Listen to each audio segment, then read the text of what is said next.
So going back to Mabel, who I just discussed, and her old man justice to get back at her cheating asshole boyfriend.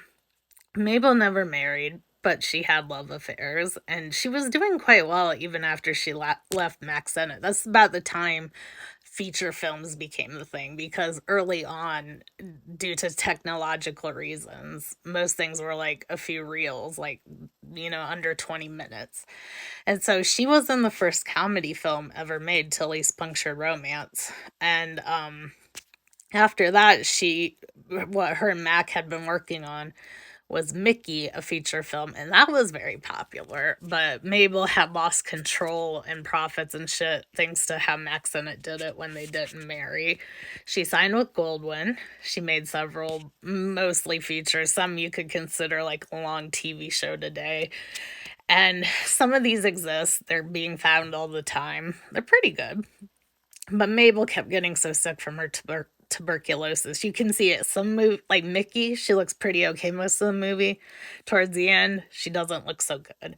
What Happened, Rosa, which I believe was filmed in 1919, despite not being released till 1922, I want to say.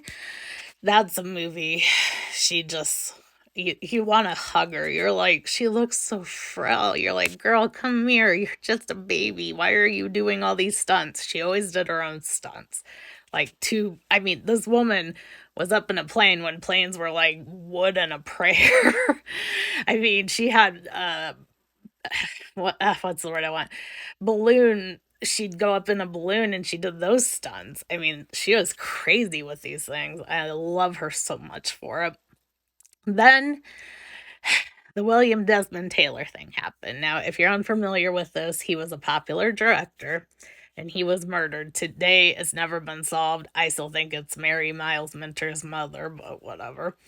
And Mary and Mabel were indicated as lovers, even though Mabel probably was not a lover of his. This just trashed her reputation. And it was followed by she went to Europe, she came back.